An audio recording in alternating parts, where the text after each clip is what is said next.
Every day my hair is doing something else that's crazy.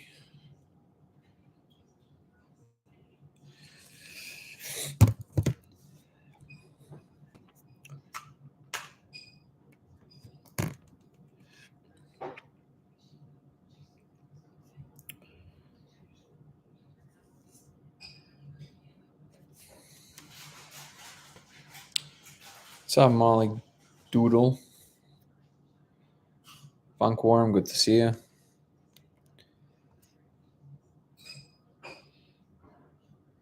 Freak Solo, that's a great handle. Chuck, how are you, everyone? How you doing, Funkworm? Ooh, Greg is here. How you doing, Greg? Good to see you. Francisco Ronald. Hello, everyone. Today is the 31st session. Gonna keep going for at least a year. To all the newcomers, this channel is revolving mostly around the simulation hypothesis. My name is Danny, and I'm claiming to have found proof that we live in a simulation, and we're meeting here on the daily to discuss religion, spirituality, science, philosophy. And if we already have a comment, the one that sits on his throne in heaven, the Almighty coming soon, repeat, ask Christ into your heart. And apparently we're drawing more and more on this crowd. So everybody are welcome as long as the discussion is reasonable. And we're open to each other's understandings.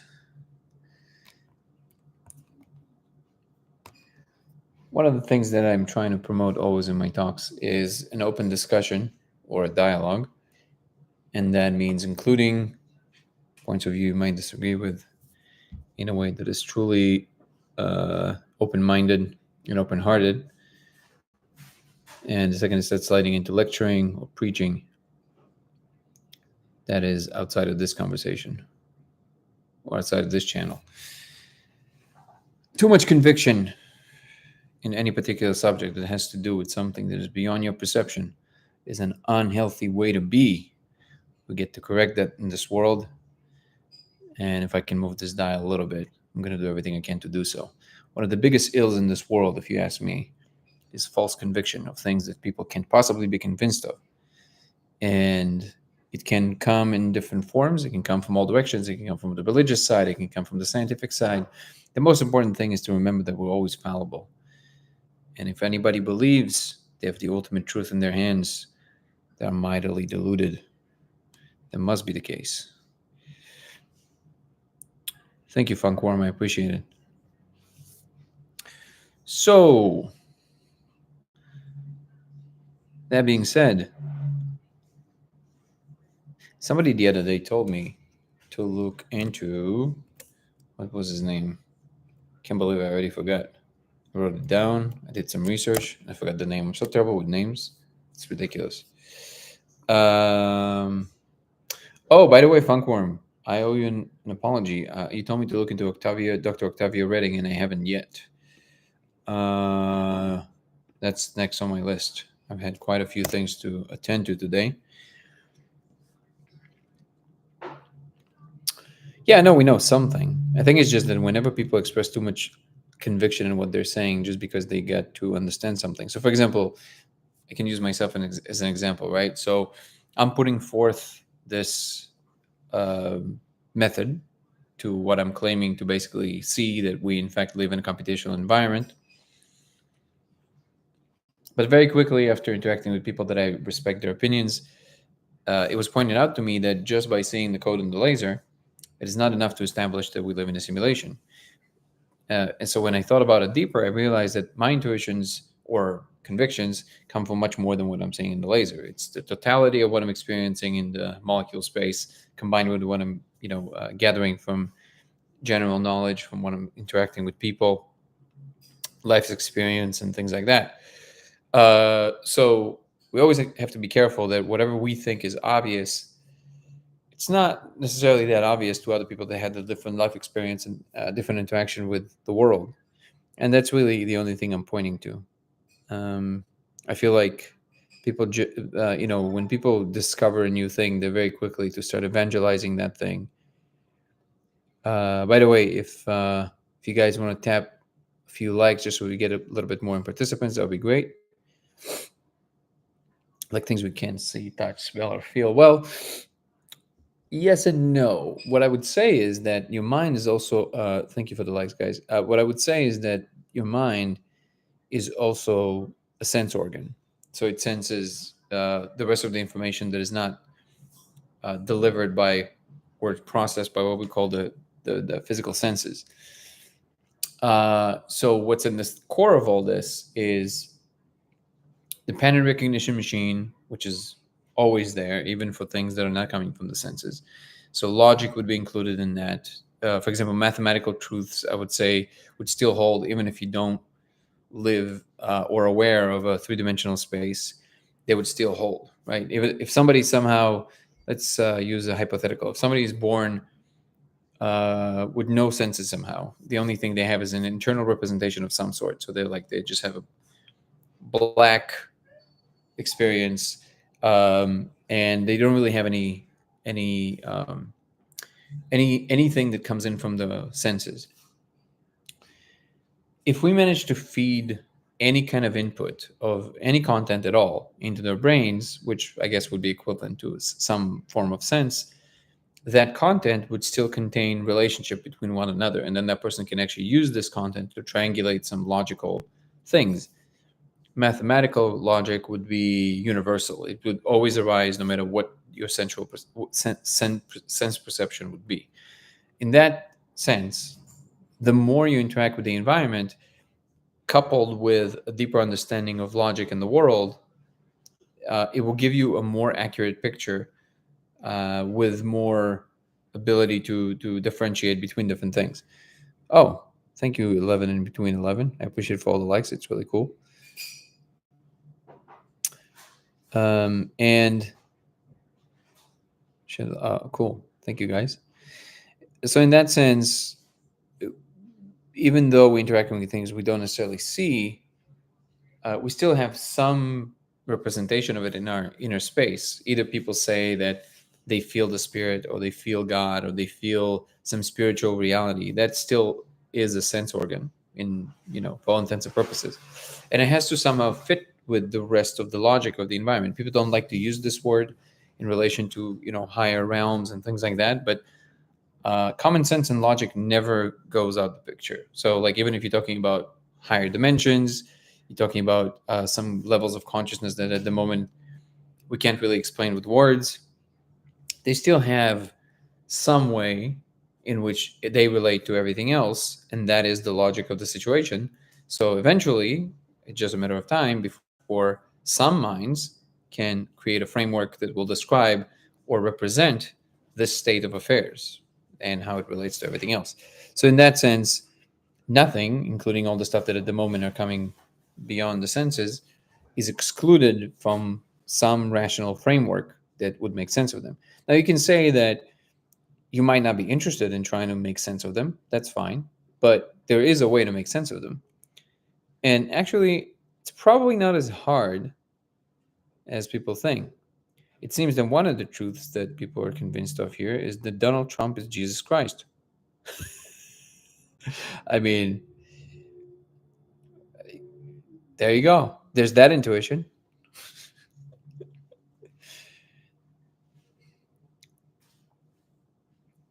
Thanks for the gift, Greg. Appreciate it. Lisa. Yeah. Thanks, Greg. I appreciate it, man. Popular life. Yes, I appreciate the likes. I appreciate the gift. I think it's going to push us a little bit up, and we're going to have more participants. It is a subject that's very close to my heart because I've seen quite a few people allow too much of the false convictions that they have to inform what, in fact, is happening around them, both in terms of social norms and in terms of what the world is dictating. And I feel like it can always be addressed on time, and if you don't address it on time, it becomes a problem. And it can then manifest as delusions, it can manifest as false convictions. And I guess the normalized version of that is that belief systems that were inculcated in society, and then people tell that story to one another, and then it feels like it's just some kind of a truth that exists out there versus false conviction. So, how do we make these distinctions? Um, I agree, by the way. I'm a messenger with the we the people must unite in love. I absolutely agree with that. I do the best miracles, the best. You'll never see any better miracles, believe me. That's a Trump. That's a Trump uh, reference. It's really funny. Yeah, try to keep an open mind and open to new ideas. Your laser experiment blew my mind. Appreciate it, Funkworm. Did you try the actual experiment? Base Jackson. First of all, the way you're asking it the first time seems to be very disrespectful. So maybe you tone it down a little bit. And to your question directly, no, I'm not considered to be Jewish because it goes by the mother. But why does that matter?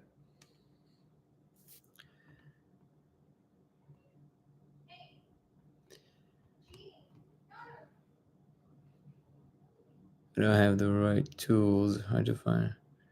I see. I don't have the right tools. Hard to find here in Tennessee. Oh, I see. What's up, Greg? Hey, what's up? Uh, well, thank you for the gift, by the way. Yeah, it just sends random invites to people. You're welcome to stay, and if you have something to say, I'm more than would love to hear it. But I think it just sent you the invite by mistake. But please stick around. Okay, cool, man. Thanks. Absolutely. Hi, Danny. Have you tried the Wim Hof method? Any thoughts on it?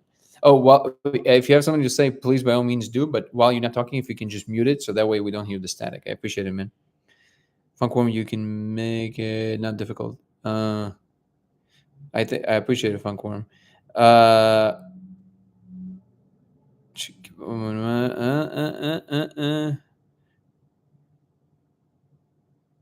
Oh, to your question, Cal. Also, how are you? I tried the Wim Hof method. It didn't work for me. I'm not saying it's impossible. I'm pretty sure that it's possible to do the experiment with the Wim Hof method if it actually produces as much molecule as Wim Hof himself claims, which I'm not really sure that's what's going on when we're doing the breath work.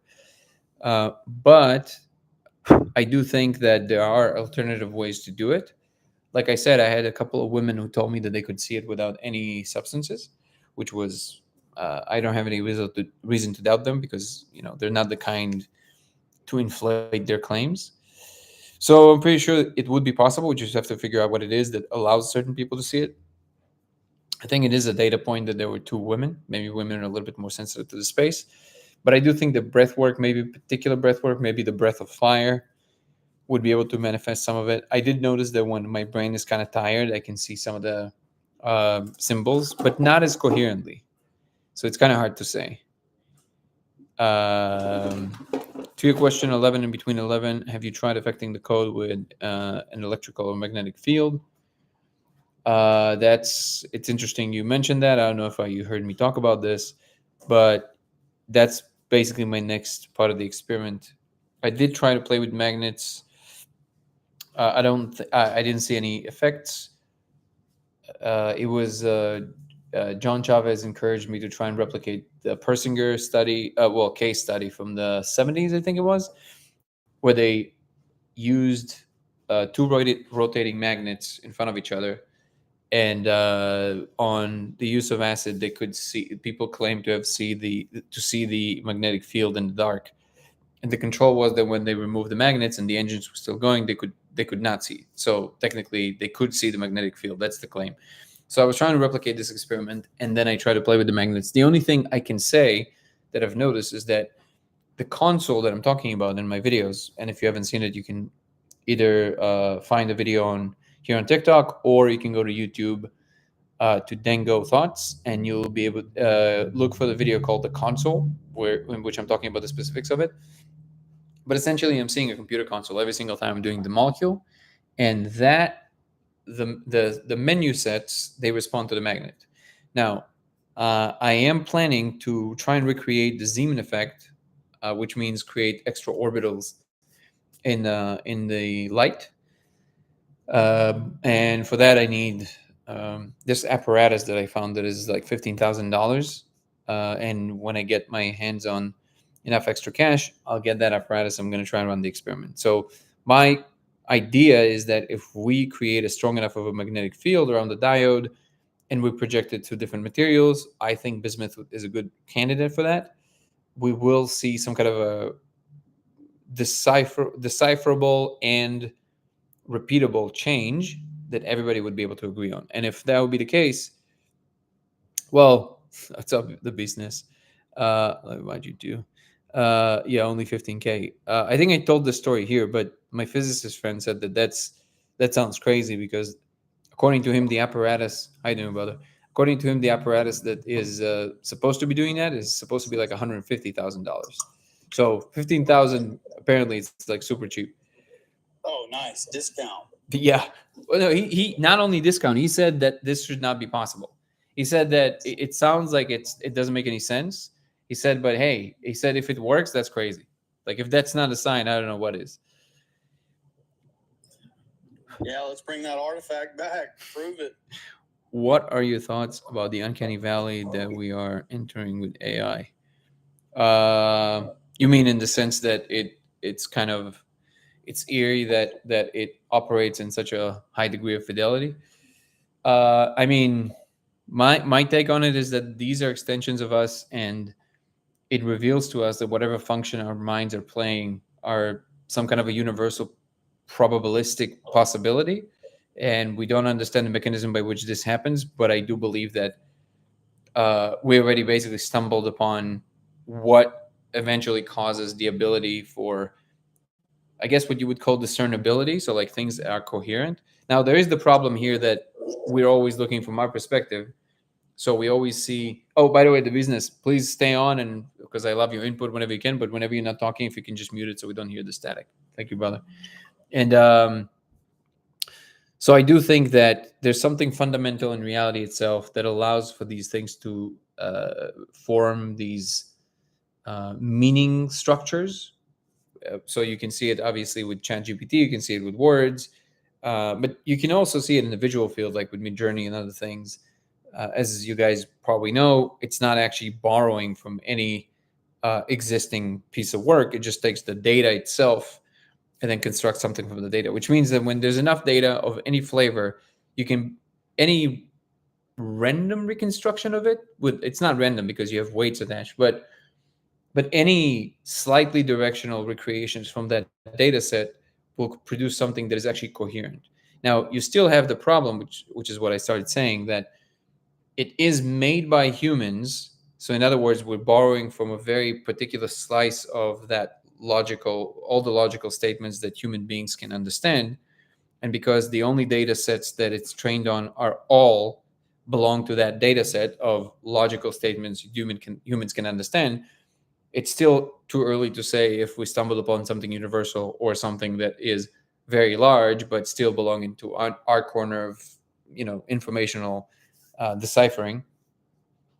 But I do believe that, I think that there are certain things that point to the fact that there are these universal constraints that work throughout all the levels.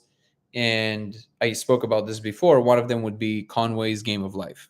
So if you're not familiar, you can Google the Game of Life. Conway was the last name of the mathematician that came up with this particular rule set for the Game of Life. Is essentially one version of what's called cellular automata, which is just a two-dimensional grid with different rule sets that make different squares light up or turn off.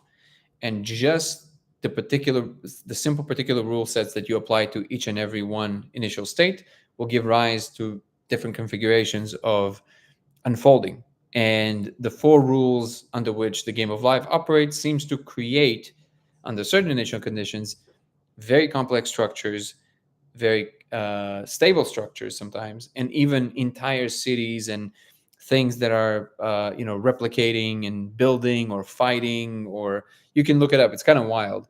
if I remember correctly, they even recreated a whole computer circuit. I don't remember if it was a whole computer. I think it was just a computer circuit inside of the game of life. And the thing that is doing the computation is the actual.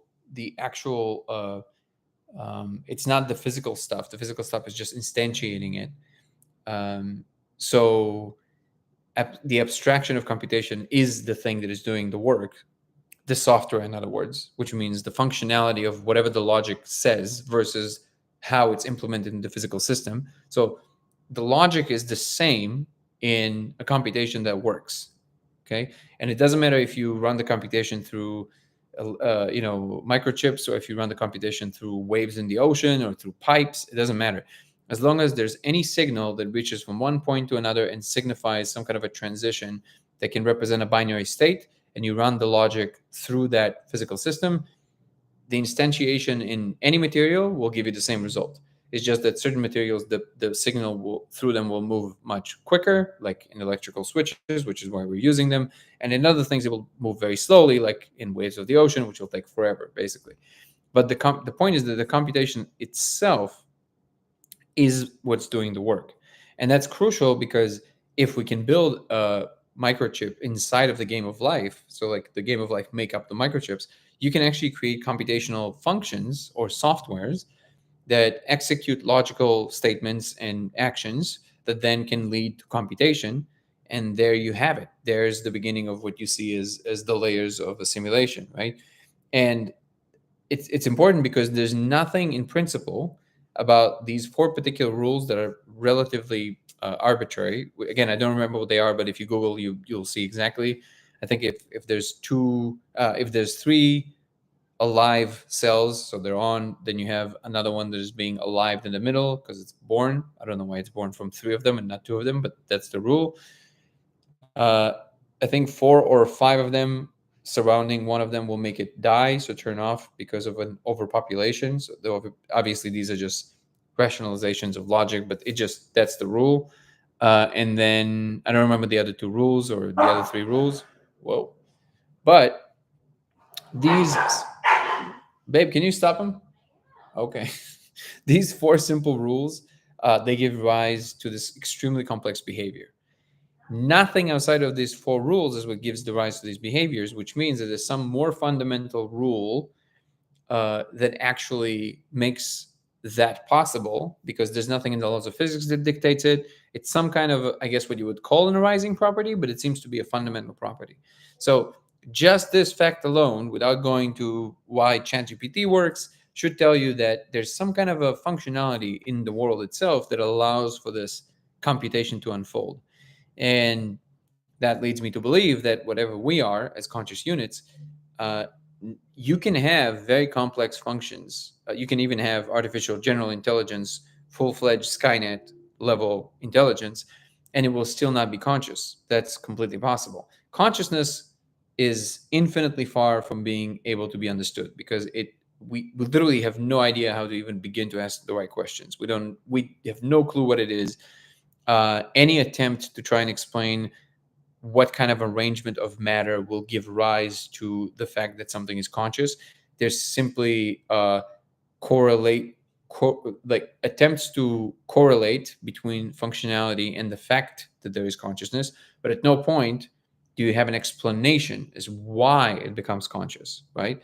And this is, me personally, I think that if you try and track this problem, I don't think even in principle you can postulate anything else that would make sense outside of the postulation that it must be fundamental, because it seems to just be the one thing that needs no explanation, but it is the thing that you're completely certain of, right?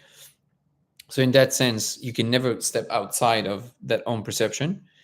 And because of that, it doesn't matter how complex you make the system. This is a point that Bernardo Kestrov makes, which is this belief that just because you have complexity, you will, of some informational system, you will all of a sudden have a conscious system.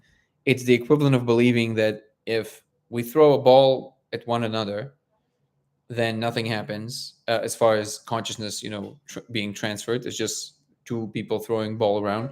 But then if you have 20 people throwing, ball at one another, still nothing happens. But if you have trillions of people, which don't exist, of course, but equivalent to the connections in the brain, throwing a ball at each other, which is equivalent to the electrochemical reaction in the brain, all of a sudden there's consciousness arising just from a bunch of people throwing the ball. That doesn't make any sense.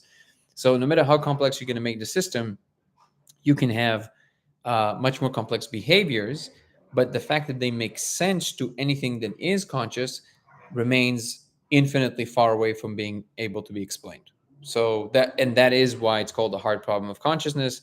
It is what's called the explanatory gap, which means that there's this weird gap that you cannot traverse no matter how much explanatory attempt of rationalization and behavior analysis you can bring upon a system. You will still not understand why it is in fact conscious. Now, the reason I keep reiterating this, because sometimes it doesn't fully sink in what the problem here is, and even some known cognitive scientists seem to not even realize that there's a problem here. Like, some people just simply can't understand what the hard problem of consciousness is, which is just mind-boggling to me. But on the other hand, it shows me that it has nothing to do with intelligence, because obviously these are very smart people. It has to do with a frame of reference. It's what are your visible and tacit and overt assumptions about the world. And what I mean is that there's some assumptions we have about the world that we are aware of, and then there are other axioms that we're not aware of. We just they're so obvious to us that we don't even think about them as axioms. And I think that's the thing that brings about this difference in the way that people think about it. So to bring it into a full loop, the question about what my thought about the uncanny valley of the AI, I think that what we stumbled upon is a universal pocket of these behaviors. But what we will discover very soon, my contention would be, is that what consciousness is, always was, always will be, it is the case that it is fundamental, and it is in fact the constituents of the world itself. But all of these behaviors and all of these regularities, including what we see in the coherence of language and all that, and whatever our brains are doing, but also even the laws of physics, they're regularities in the mind space to different degrees. And what we're playing with, all of these technologies, they're essentially just third person representations of a deeper principle, which is the software, the actual abstraction, the mind itself, that is operating as the main primal thing. In that sense, you're never going to have an AGI arising inside the computer, because whatever we are as feeling from the inside is that AGI, and our body, which is constructed by the software of our genes, by the hardware of our genes, and then the software of everything that's going on in a person's life. That is, once again, a third person representation of whatever the abstraction is doing. And if we look at it that way, it becomes easier to analyze the situation and say, well, all of these things are just extensions of the information that is appropriating it.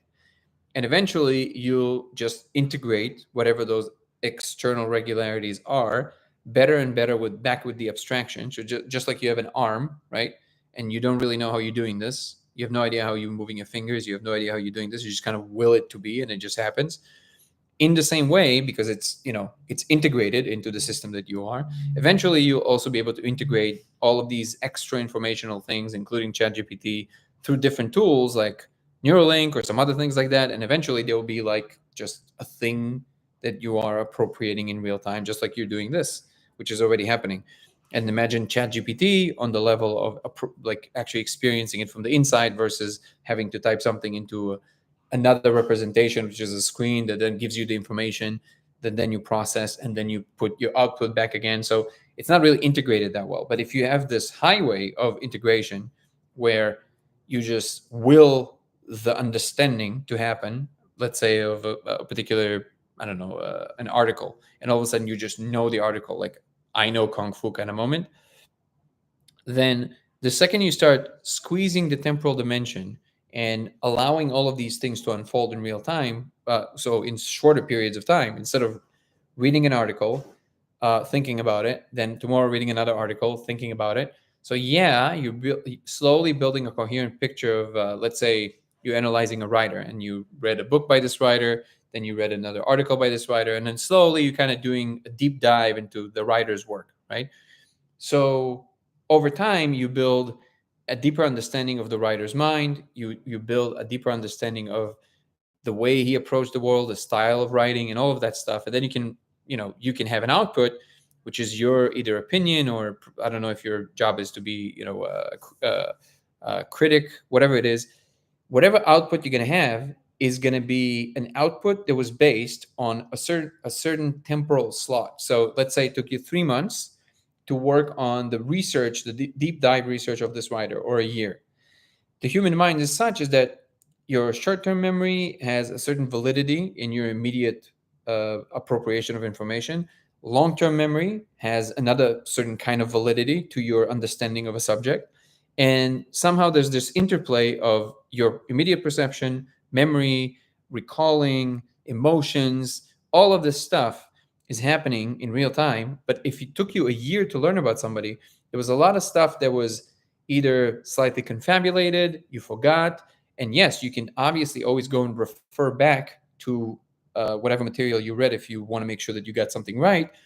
But if you're writing an opinion piece, which gives a lot of room for creative interpretation, then these things start bending and becoming much more malleable. So like you're not always going to refer to the specific 3 paragraphs that somebody wrote in this particular book, because your interpretation of it is enough for you to be confident about. So you're going to inject that imprint into your body of work.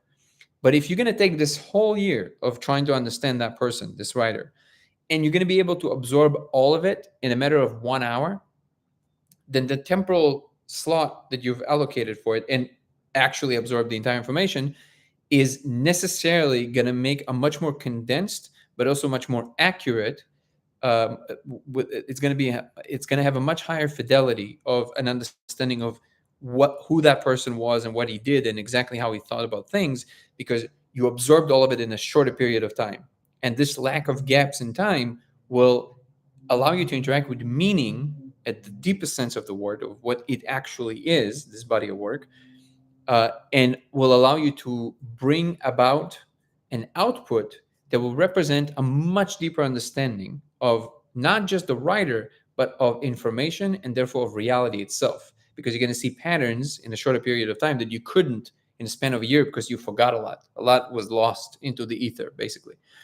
So I do think that we're about to literally become a different being over a certain amount of information that you can process in any given moment and interact with it in a way that is coherent to you, and also have an output that is coherent to other people. In other words, you inject it back into the culture, which is the larger mind. You're going to start having kinds of experiences, kinds of qualia that we cannot conceive at the moment, because these types of qualia, they exist in much longer periods of time, what we're experiencing now. And if you can shorten it, then it will become, I would say, like qualitatively different, not just the quantity of it, but the actual quality of your experience will change drastically. And not to even speak about the fact that we can probably join minds and speak, think into a joint space and become more like a hive mind for periods of time. So yeah, I think the uncanny valley is here for a relatively short period of time, because the difference between this uncanny valley and other uncanny valleys is that it will influence what we are and will bring us up, so to speak, to the level of whatever it is, not just bring it to the level of where we expect. I don't know if that makes sense, but to me it does. Let's see some comments, because I was speaking for quite a while.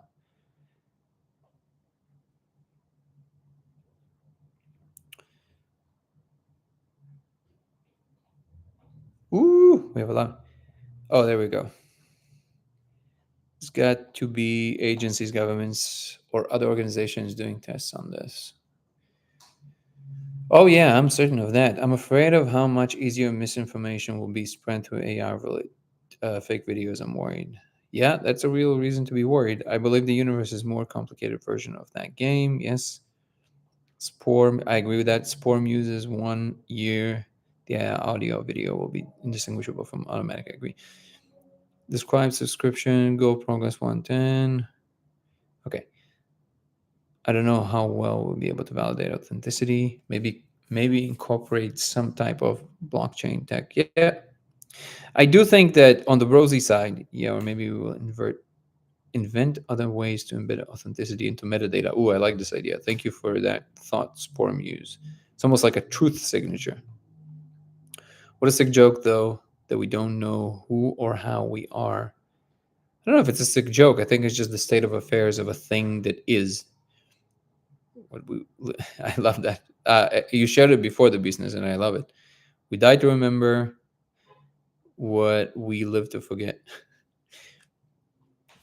I really like this quote.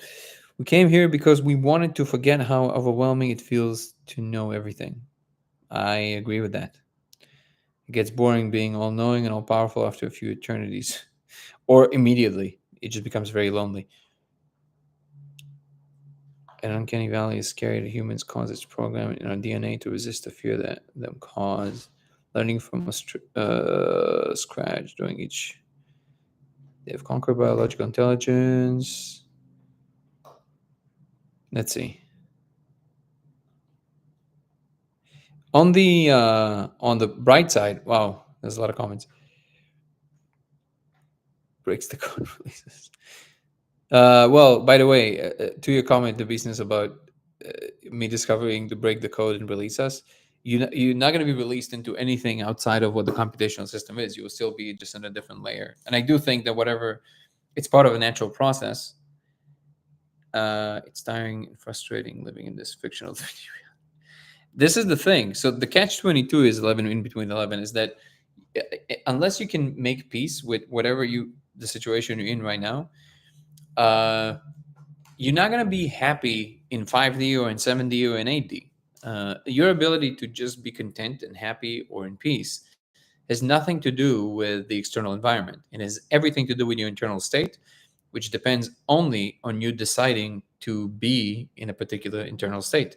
So you will never get out of the situation in which you actually have to work on yourself to be happy or to be fulfilled.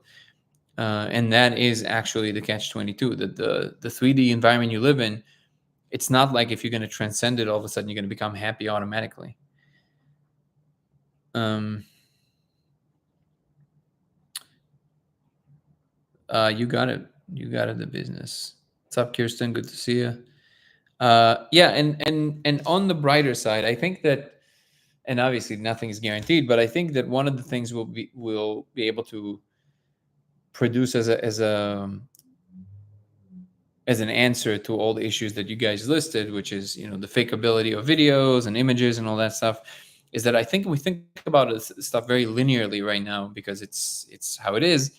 But I think the closest it gets, I forget who gave this comment, but I think it's going to be along those lines where you basically inject some kind of a intuition into the system that allows people who are part of the larger tapestry to be able to see what is real and what is, maybe it's like a type of a code that just kind of like automatically lets you know that, okay, this content is actually made up.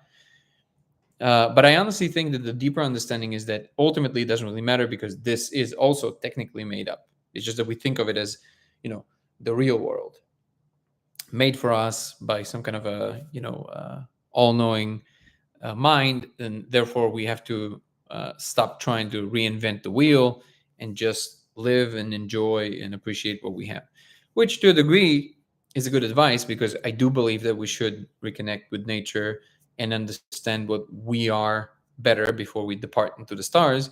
But at the same time, overdoing this sentiment, I always say, will also get you in trouble because eventually what you would call the physical reality will overpower the situation of your physical body. So if not in some other natural catastrophe, for sure, eventually the sun will become a red giant and engulf the earth. So at that point, you will have to be able to have already put in some work of thought into figuring out the external environment enough to be able to get off the planet. If you don't do that, you will perish with the sun or with our star, right? So both need to happen at the same time. One of the things that I think we'll figure it out, many things intuitive ring true. Exactly. One of the things that I think that this is something Terence McKenna used to talk about, particularly with these very special molecules like the ones contained in the pizza toppings and the molecule we're describing. One of the things that they definitely contribute, I think, to human psychology, which, but don't get me wrong, they have a lot of dangers as well. But one of the things they contribute with is that they make you understand that things are never as final as you think they are. In other words, there's always, always, always something beyond what you can see and understand. And that includes, by the way, all religious conviction. It includes all the stuff that anybody believes are kind of like, the thing. One of the things that the molecules show you is that no matter how convinced you are of anything, it just breaks it apart. And you're like, oh, there's always something bigger. And there's something about that that is humbling in the right way. It can also be very jarring and can actually fracture your identity if you're not careful. But that attribute of it, I think, is very important. And I think this can happen in many ways for different people. If people excel at a particular thing, it humbles them in the same way because they encounter a lot of people that are much better than them, than what they thought. If you believe that you're the best in your town and whatever it is, let's say it's chess, and all of a sudden you go to regionals, and then you go to state, and then you go to national, and then international.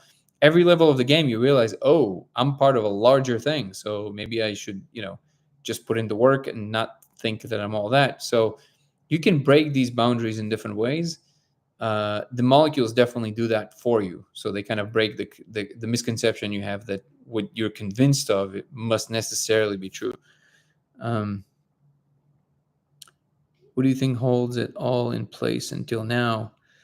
So something that how are you, Torrentron Max? Good to see you here. One of the things that it's a short anecdote that I already told on the chat before. After one of my retreats, I was visiting this guy who was part of that meditation community for like 50 or 60 years. And we were visiting his place, and him and his wife, they have this picture in the kitchen with a monk sitting in front of a lake. And it says, "Don't worry, nothing is under control," which I think is the situation. I think that the irony of the whole thing is that the whole thing is just a random happening, and in that sense, even God has no idea why all of this is happening. So you definitely can think of hierarchies of beings that are much higher than you in their where they reside and their understanding and all of that stuff. And I would imagine that in the context of that, you would definitely have someone in the role of what you would describe as Jesus Christ or the biblical God.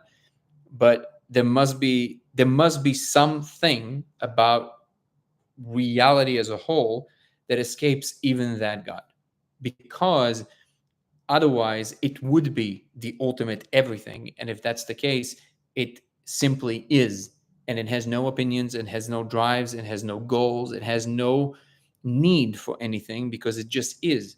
So the second you inject any attribute of God asked, God did, anything, any volition of any kind, you're necessarily talking about something that is not the totality, but something inside the totality. And then you simply talking about a degree of understanding and not ultimate understanding, because the ultimate understanding is just the state of affairs of everything. And by necessity, that thing will not have anything that it is in a relation to, because there's nothing outside of it. Therefore, it has no volition, has no drives to do things. Nothing is happening, basically. And I do think that ultimately, that is the cosmic joke. That ultimately, it's just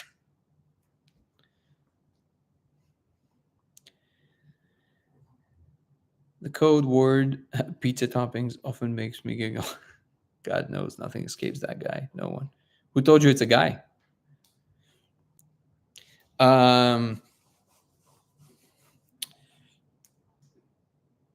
Do you think God knows what it's like to not exist?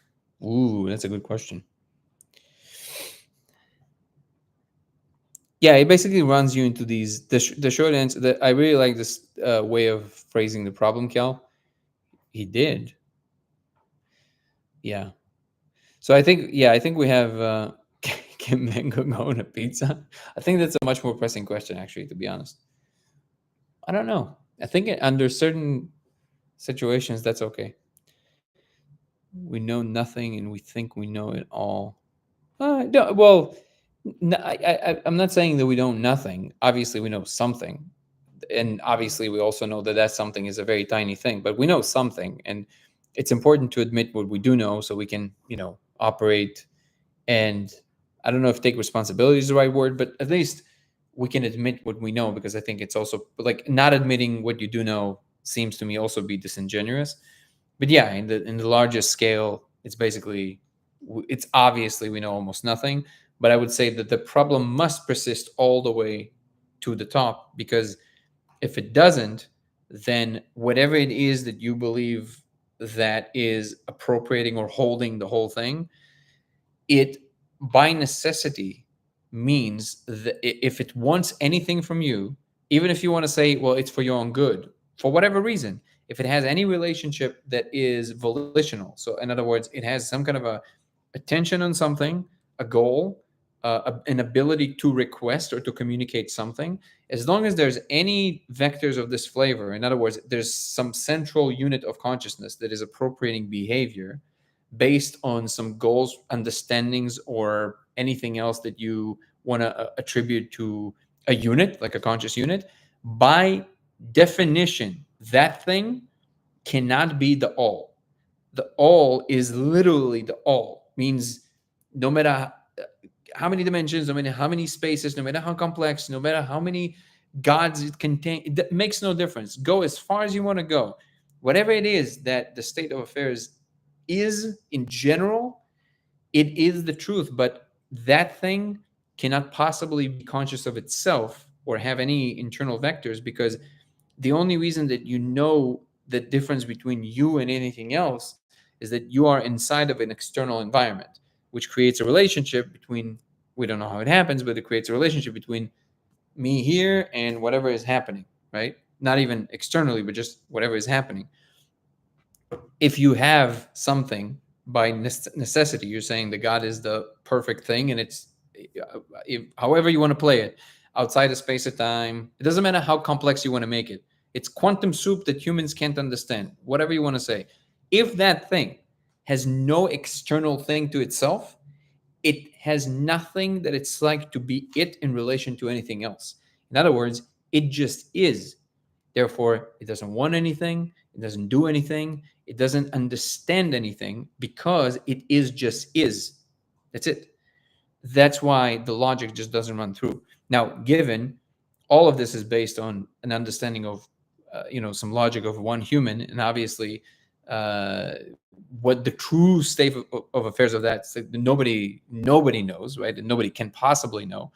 But that's as far as I went with, my intuitions and my logic, which I would submit to you holds as much as any other human that has ever lived. So if anybody wants to voice their opinion, either in a book that they call holy or in a community that they think enshrines some kind of a truth, however you want to play it, all of these are just humans like you spewing whatever they think the case is, and I'm doing the same. So if the question is, what makes me think that I can think all the way up there? Same thing that makes you think that you can think all the way up there. If you make any truth claim about whatever you think is happening all the way up there, you're playing the exact same game. So either you think it's irrelevant and we shouldn't say anything about it, therefore you can't have this discussion. But if you're having this discussion, if what is said runs through logically, right, it has to be appreciated with everything else that was ever said on the subject. What's up, Patricia? Chicken mango pizza. Now that's what I call pizza. Patricia came right on time. This is why, by the way, I keep saying there's a lot of things we can think about, but it has to meet some. This is why physics is different than mathematics. Physics will constantly disagree with you. You have all these convictions about whatever you think is happening, and unless you test it and it doesn't work, somehow you have to reframe. Physics is not going to reframe for you, and that's the beauty of it. that it humbles you. And if, again, I actually agree that there's higher realms and higher beings and all that stuff, but I'm there with that understanding, not because of it made sense to me. It never made sense to me, but I had to reframe when I've encountered a way to observe something that is replicable, that is following the same rules and regulations of logic that we use in any scientific method. And if I wanted to stay loyal to my values, which are, scientific method values, then I had to reframe what I thought I understood and allow for the fact that there must be something beyond us. And some people will say, well, we always knew that. Okay, I would say that even a broken clock is right twice a day, right? So it's kind of easy to be right about something when you have no actual measurable methodology to say that you arrived there.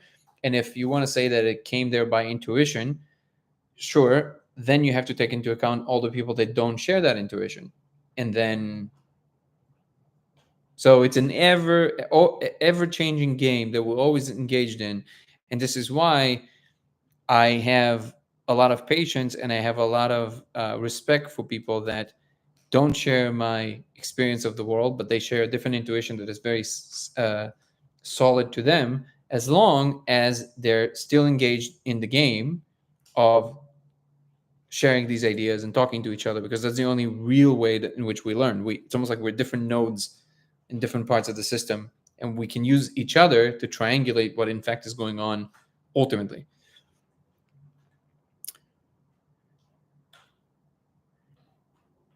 Only two choices: accept or deny. The writers of the holy books and their interpretations, all from humans. I think we're part of infinity, if that's true. All gods exist, many worlds in the correct many. Yeah. Well, again, this is basically an infinite discussion. All I can give you is my logic of approaching it. It's not like I think anybody's actually going to convince or move anybody for the position that makes the most sense to them, because as long as it makes sense of your world and you're leading a positive life, which it sounds like from our conversation yesterday that you do, and as long as the trail that you leave behind you is a positive one, both in terms of how things look after you live there for a while, the way that your physical environment looks, how people feel when you leave the room. As long as all of these things are aligned and they're towards, I guess what you would call a positive harmonic experience, great. It doesn't really matter. I think, to me, I don't think it matters what you believe, as long as that is the trail you leave behind you. If you leave a trail of dissonance behind you all the time, you might want to look at that and reassess. I'm not saying to you directly, I'm just saying in general, if that's the case for a person, that's what you want to look at. And sometimes that's the hardest thing to look at, to clean things up behind you and understand that maybe you actually leave more of a mess than anything good behind you. Did you read Finite and Infinite Games? No, I have not. So hypothetically, would you choose to accept or deny the truth? Well, I mean, it's a loaded question, because what you call the truth is just your conviction. And I have not seen you once demonstrating a logical way to get there. And from my interaction with religious people, and I don't think you're going to be any different, but you can, of course, correct me if I'm wrong. But your contention would be, well, you can just know. You can just choose to know. Okay, well, let's say I have no idea how to do that. Now what? So now I am at fault for not having certain sensibilities in a world that I was born into and didn't ask to be born into. Doesn't make any sense. Unless you want to argue that you think there's a different way. No, I'm not saying I'm denying. I'm saying that what you call the truth is not what I perceive as the truth. This idea you have that the truth can only be one, and only the people who see it, only the people that see what you see, they have the truth, is by definition a faulty way of looking at the world. That's what I'm saying. How do we decide what is the truth? Now, we can look at a wall and we both can't walk through the wall, right? But if we're talking about something like God, which at the moment we can't feel or touch, I know that you will claim that you can, but let's say I'm telling you I can't. So now you're saying, oh, he's just there. And I'm saying, well, listen, bro, I've done this thing and I am convinced beyond a shadow of a doubt that what you think you're talking about, you don't know what you're talking about. That's my true conviction, because what I'm seeing is very different than what you're saying. I'm saying that there's a very advanced civilization that are actually running this environment. And I found a way to look behind the veil and actually see the code, right? So it's not like just my conviction. I've now found a way to help other people replicate this experience.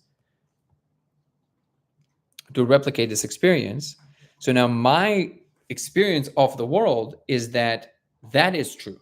And it actually can coincide with what you're convinced of, but it would have to mean that there's a larger picture. That's why I keep asking you, in which whatever you believe exists. So what you believe is not the truth, is just one sliver of the truth.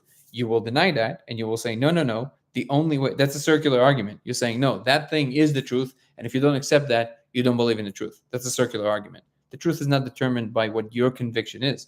It's determined by a collection of experiences of everybody. And by talking about it, being open-minded towards one another, we can see what can be different about what you're saying. Like, is it that you're just using a different language, but in fact, what we think about and feel is the same? But my experience of it is that it's not the biblical God that you're talking about. It is an advanced civilization, and which, by the way, feels very different than what you would call a biblical God. So how do you determine that? You have to have some way of verifying these things, and that's what the scientific method is. Yeah, I know. I think the internet was just, I don't know if it's still lagging, but how is it the truth? Can't each of us have our own truths? We're all presented with different lives, experiences. So hypothetically, there's an ultimate truth. Do you choose to accept or deny? I'm saying that you, as a unit in this universe, including the God that you're postulating, cannot possibly know what that ultimate truth is. Otherwise, they would have to be outside of reality itself, by definition. Because whatever it is that exists, unless you're outside of it, which is impossible because then you would be defined as part of reality, right? It's the snake that eats its own tail. That thing, whatever the state is the truth, but it cannot be known by nothing inside of existence. And if you want to say God is outside of existence, then what you mean by existence and what I mean by existence are two different things. When I'm saying existence, means everything that exists, including God, if he exists or she exists. Why did the Old Testament God tell Abraham to murder Isaac?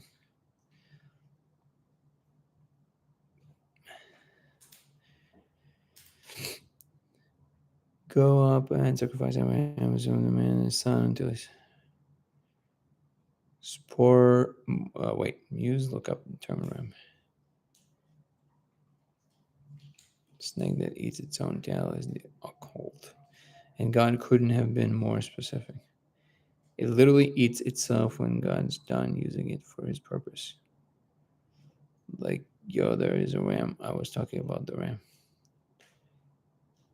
Not when. Okay, yeah. So, yeah, these level of discussions, I'll be honest with you, to me personally, they're meaningless, because you're talking about an interpretation of a text that somebody wrote that may or may not have happened, might have been a story for an allegory, and even if it didn't happen, and even if all of it is exactly, word for word, that's exactly how it happened, to then read into the mind of God and pretend that for sure that that's why God did what he did, meaning understanding behind the veil of the ultimate mind. I mean, come on, man. Let's admit that that's ridiculous, right? So we can agree that that's a reasonable interpretation, whatever it is that you're saying. But at no point, if you want to tell me that you're convinced that there's no way that you might be wrong about what you think that God thought when he asked that to Abraham to do that, and it's not just about that, I'm talking about interpretation of religious texts in general, then I would tell you, without any, this is not an insult, any person who would tell me that they're convinced beyond a shadow of a doubt, with 100% conviction, that they know for sure what God thought when he asked somebody to do something, I will tell you very openly, without any attempt to insult you, you are delusional. That is the definition of delusional, because you pretending to be able to get into the mind of the ultimate thing, which is, you know.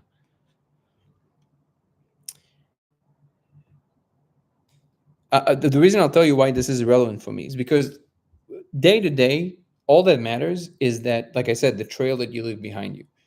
Whatever it is that you believe, if ultimately you live a good life that aims to help other people, all the good stuff, charity, you treat your kids right, you treat your wife right, treat people at work right, you try and minimize your vices, you admit your own mistakes. If you do all of that, no divine being will ever turn you down. And the belief that you just have to have the right thought in your mind could not possibly be, from where I'm sitting, further from the truth. Why is the word delusional so much like the word deluge? That's really funny, Ashley. Deluge or luge. That's an interesting observation. Spormuse took up the term ram the bush. Yeah. So the specifics of these interpretations don't really. I mean, I know it was asked in the chat, and that's fine. But to me, these things, they matter very little. All that matters is how you live your life. That's all that matters. Now, the thing is that there's an actual truth to the matter. So you can say certain truths will be relevant to the life of a being like us, and other truths might never be, right? So, but then again, like, you know, certain truths, like understanding some things in deep space, might seem like on the surface of them would not matter ever to human beings because they will never go and visit some place 11 million light years away. But understanding how things evolved in deep space and understanding the rationale behind how the laws of physics might have emerged allows us to do things on Earth that otherwise would not be possible, because we understand the system that we're in, and we constantly understand that we can always be wrong about it. And from a practical standpoint, even though people like to separate these two, the proposition of a God existing and having having requirements of us is a question about reality. So it technically, in my worldview, will not actually be outside of the domain of any science that studies the world. Now, obviously, because we have specialized tools in every domain of science, people somehow believe that even, you know, let's say physics and chemistry are two different domains of investigation, but they're not. They're just two different sets of linguistic tools accompanied by more linguistic tools, like in mathematics, that and a body of experimentation in these two domains that have different kinds of tools to do it. But ultimately, it's just the understanding of the world. And the question of gods that want something from us, or a God that wants something from us, it's not a question outside of that domain. It's just that we have no tools to measure it by, and therefore we have to go about it in a different way. The only tools we have to measure it by, in this case at least for now, are each other. So we have to use certain ways of interacting with each other that allows us to play the role of the nodes in the system that feel God, so to speak, right?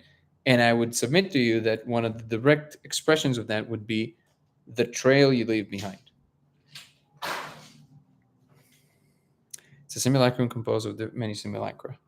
I agree with that. Wait, which one is the dystopia part? You look Richard. Maybe I used one of the filters you told me about yesterday. I didn't mean any disrespect. Just curious what religious people think of that passage.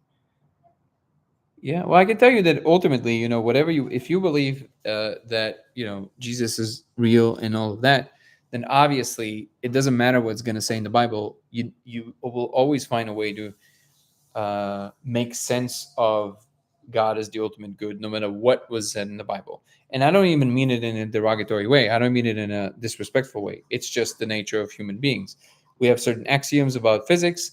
and we try and fold everything new that we understand about the world in terms of these axioms because they worked so far. You have to bend, you have to have some kind of an observation that really bends our understanding very far away before people will start questioning the axioms. It's a natural thing to do. So, and maybe because we have no ways of objectively measuring the proposition of God, which again is not said in any kind of disrespectful way, it's just a different kind of domain at the moment. Maybe the bending of what you observe is infinitely far away from being able to question the axioms. In other words, you're never going to question God because the proposition itself is that God is perfect. So you can't even do that in this belief system. The hyperrealism being better than reality. Wait, I don't know if I'm fully following you, and I'm really asking. I don't know if I don't understand. First of all, what do you mean by hyperrealism, and how can hyperrealism be better than reality? If, according to my definition, reality would include everything that is possible, even potentially. Confirmation bias, yeah, we'll all have it to an extent. Yeah, because it's to rebuild everything you think you believe is extremely painful. So, and also it's a lot of work. 200 makes you not religious. What if Disneyland was the only real place left and the rest of it was false? Now that's an interesting script. I would write that.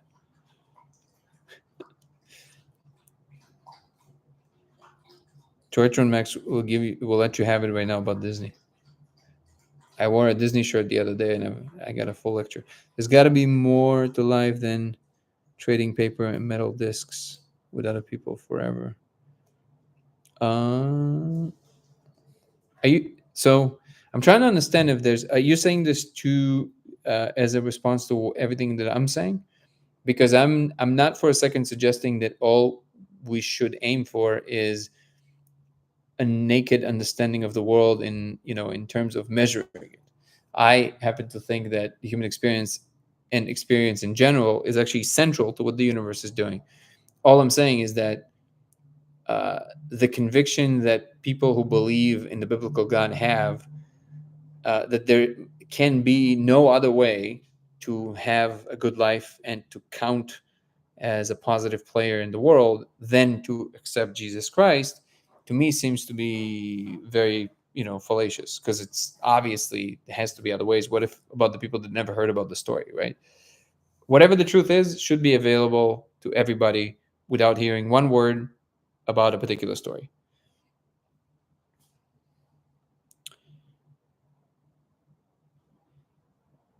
This reality we are in is like a bottleneck of capitalism. I don't know if it's a bottleneck. I think it's just a period in history in which we value that more. But I do think that, again, I guess the caricature version of that story is that capitalism is simply a way to approach the world in which you care about nothing but productivity and merit, right? And like the ability to produce, the ability to contribute to the system, and there is no value to just living life and enjoying nature and all that stuff. And like I said, obviously the caricature version of that, right? But on the other hand, capitalism makes institutions thrive in a way that was never possible before in history, and institutions are important to create big things. So I always say, if you want to argue that we should never create bigger things and bigger understandings, we should never build rockets or phones or technologies, and just kind of enjoy whatever time we have under Earth and as a civilization, then die out with the star, because we will never be able to get off the planet if we take this trajectory. Then yeah, then you're completely coherent, and that's solid argument. But if there's an understanding that has to be balanced between both getting deeper into being inspired by the divine, getting into the present moment, connecting with the planet, with the plants and the animals, that whole meme, right? And there has to be a balance between that and the attitude of understanding more, realizing the world, using knowledge in a proper way, and then molding that through the understanding of the divine. I feel like that's a much I don't know. That's a much more alluring picture of the world for me. So in that sense, I'm always trying to find the balance between these two. And I always say, if you build big cities around, because you need that for big industries, but you take into account the human nature. So you build the city in a way that caters to the fact that people are much healthier psychologically if they interact with smaller groups of people on a regular basis and only go to the bigger spots for particular tasks. So you can build buildings that are not all, rows of doors and in which neighbors don't know each other, but you build big buildings that contain little pods of communities of the right size that allows people to still live the little community experience, which makes them psychologically healthier, but they still have access to all the wonders that a big civilization can bring. And I feel like if we can, and obviously you should also have the option to opt out and live outside the grid and all that stuff. That will be a perfect society. That will be a society that allows you all the choices. And I do believe that eventually civilization, if we survive, will manage to get to a place where all of these options exist, and then people will naturally gravitate towards the thing that makes them feel the most fulfilled and the most at home. And I can tell you from at least an example of one that it's not the case that it's necessarily for everybody. It's always across the board. Everybody would feel naturally better if they just live, far away from everybody. I'm not like that. Like, I love going to nature. I love going exploring. I love going to like the middle of nowhere sometimes. Places like, you can go to live in places like Costa Rica or even like much more secluded places and live in the jungle or in the desert or in whatever. I love that. But I also love New York. I love New York. Like, I love going to the city and watching the craziness and watching the energy and all that stuff. And I'm sure I'm not alone. So you gotta, and to claim that one of the states is healthier than the other, it's only based on the actual constituents of the person. And if you can take that into account and fold it into the understanding of what large societies can look like, I would say you start having a much more healthy balance between, knowledge, being, and all of these things.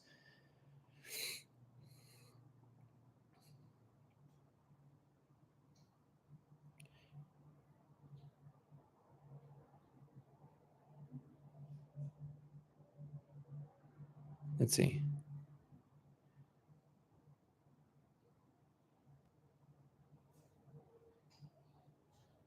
I'm going through the comments 1 second.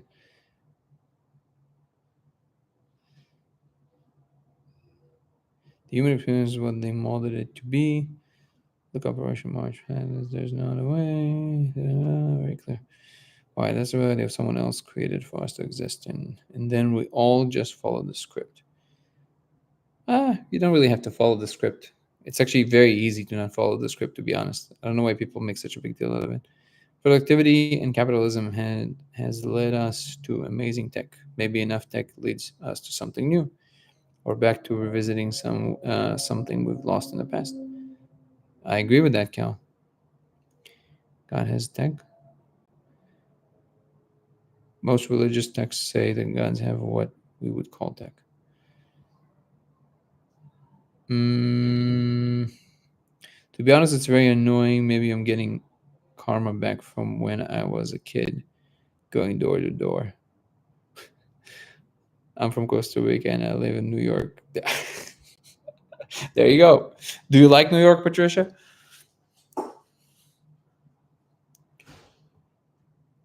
Business is back.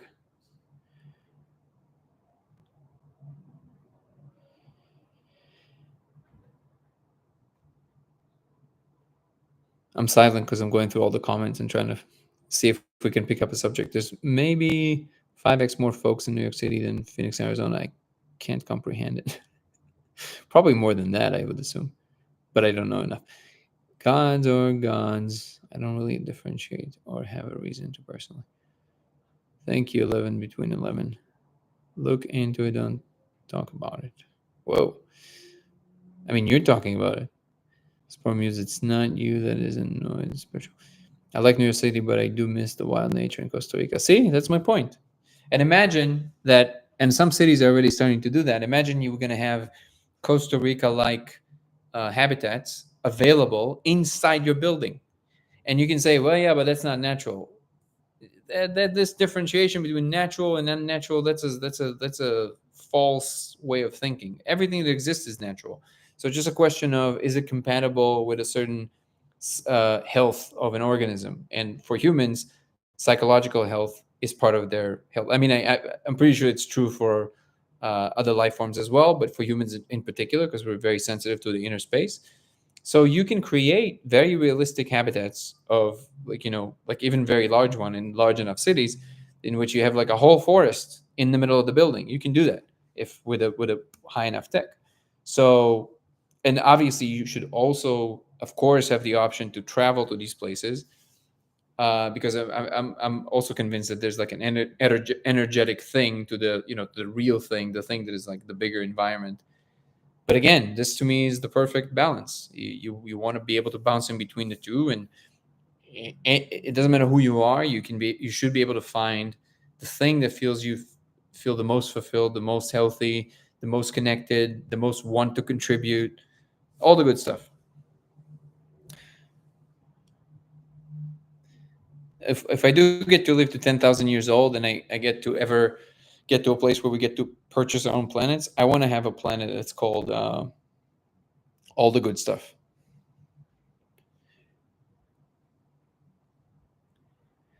Deal. Let's not talk about daily to, so me talking about it makes sense, right? To you, but see, this is my point to you all the time, Toronto Max. How can you not understand that there's a receiving end, not just you? Theory of mind, brother. So it's not just you. There's people who are listening to you, and you have to take into account where they are in their minds. It's not their job to automatically meet you where you are. All the good stuff, planet.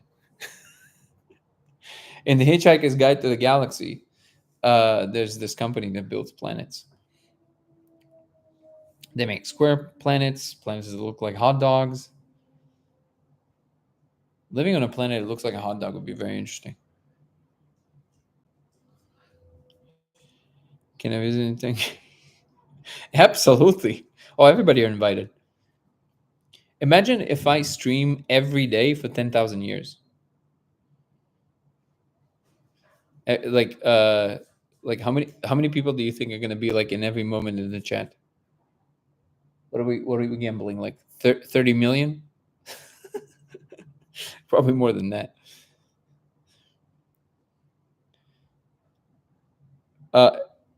Billions.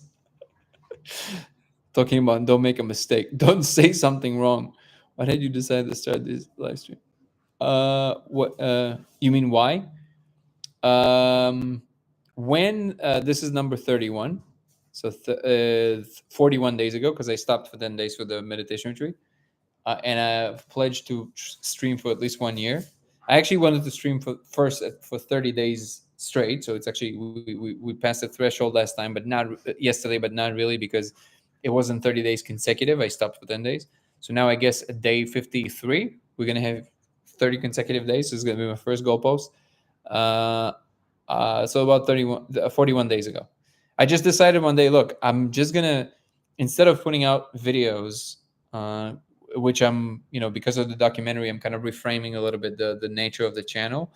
So it took me longer and longer in between videos, but also I felt like I'm gonna get a much better understanding of my audience and what they actually care about. So when I will put out videos, it will be much more specific to what people care about, and that was really my goal. And also I felt like if I can share, a lot of people would email me and they're like, yeah, I used to do these Zoom meetings, and I still do them. It's just that recently I didn't have a lot of time. So I've noticed that in the Zoom meetings, people truly took a lot of value from these conversations, and they told me so. Like in the beginning I thought it was like, I'll just share some ideas and we'll have a nice chat.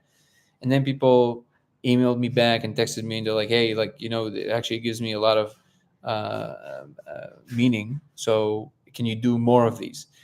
So I figured, why not? Why not just have that on a live on a daily basis? And it will also challenge me to show up every day for something, which is always nice. Because, it's not always the easiest thing. Sometimes things happening in life and your mind is all over the place, which I'm sure you guys notice sometimes. Yesterday, Triathlon Max very intuitively told me that he looked tired and exhausted, and he was not wrong. And again, really perceptive. And by the way, I want to tell you that I appreciate you showing up every day and contributing and having the conversation. But anyways, see, now I rambled. Talk to you soon. And I hope he was still here to hear that. But in any case, Taratron Max is actually a really good guy. I've yesterday I had a little bit of a back and forth with him, and it made it clear to me that he's a really good fella. Yeah. So I appreciate you, and yeah. What else can I say? I do find these fulfilling as well because they both. I know a lot of times I would repeat certain ideas, obviously, because I can't come up with like new stuff all the time. But saying it in all kinds of different ways does clarify these ideas for me as well. And one of my goals now is to first create a Substack, and then eventually, because I am in the process of basically writing a book about this whole process. But one of my biggest challenges, and I'm sure it's a challenge for everybody who's writing a book, especially a first book, is that what is the central thesis really? Because I can talk about, just like we're doing the documentary, so I can talk about the specifics of the what happened. But I think that just telling the story feels like it's not really valuable enough in its own right. What I mean is that if I'm writing a book, I want the book to be valuable for the person. All the best books that I've ever read in my life, they had something in them that I could mull over and form into some kind of a part of me. So this book that I keep mentioning to everybody, The Beginning of Infinity, the reason it was so impactful for me is because it reformed the software I'm operating on, literally. Like it made me spin on a dime about particular subjects. It was crazy. I've never experienced that before, where I've never had an idea that is so powerful that when you understand it, you go, wait, I literally, like, it's out of my control. I have to change my mind about something that I thought a second ago was true. And I had to literally change my mind about it. That is so powerful for me. And because this book contained like 4 or 5 instances of that flavor. And then ultimately I realized that it literally reformulated how I see the trajectory of what's possible in terms of humanity, how we can view ourselves, what is our role in the universe. And a lot of the ideas that you hear me sharing are based largely on some of these ideas. And again, he rests a lot on Karl Popper's ideas himself, but David Deutsch himself is a genius, and the depth with which he's approaching these ideas, I really appreciate that. So very long-winded way of saying that my book, I wanted to have some elements like that for people that they can take and will be truly valuable for them.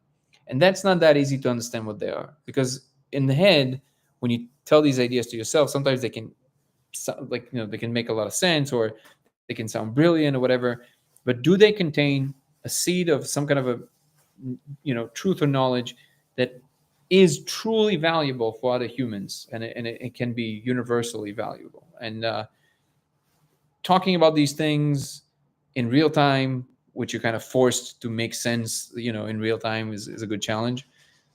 It basically sharpens all the skills that I want to sharpen. So I get something out of it, and hopefully people get something out of it as well. No one is good but Jesus.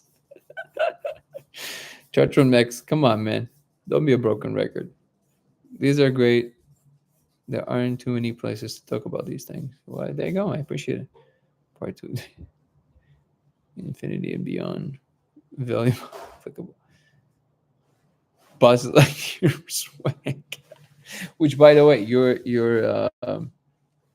handle, your image kind of looks like a futuristic Buzz Lightyear. Do we have to go to the park? All right. Well, we're gonna take the doggies to the park. Oh, I shouldn't say that word. It's a forbidden word in this house. If I say it, our husky goes insane. Thank you guys so much for showing up on the daily. Thank you everybody who are new here, and I'll see you again tomorrow for more rambles. Peace and love, everybody. Bye, Cal. Bye, Patricia. Bye, Greg. Thank you so much. I appreciate the feedback. Tortron Max, Spore Muse, and everybody who I'm forgetting. Thank you, guys. And thank you for whomever was here with us on YouTube. Oh, Gyorfi, Daniel. I see you, brother. And wait, did I respond to you? I did, right? I told you that we can chat on. Did I tell you tomorrow? Yeah, I think tomorrow I have time. So, anyways, text me back on Instagram and we can chat tomorrow if you have time. See you, brother.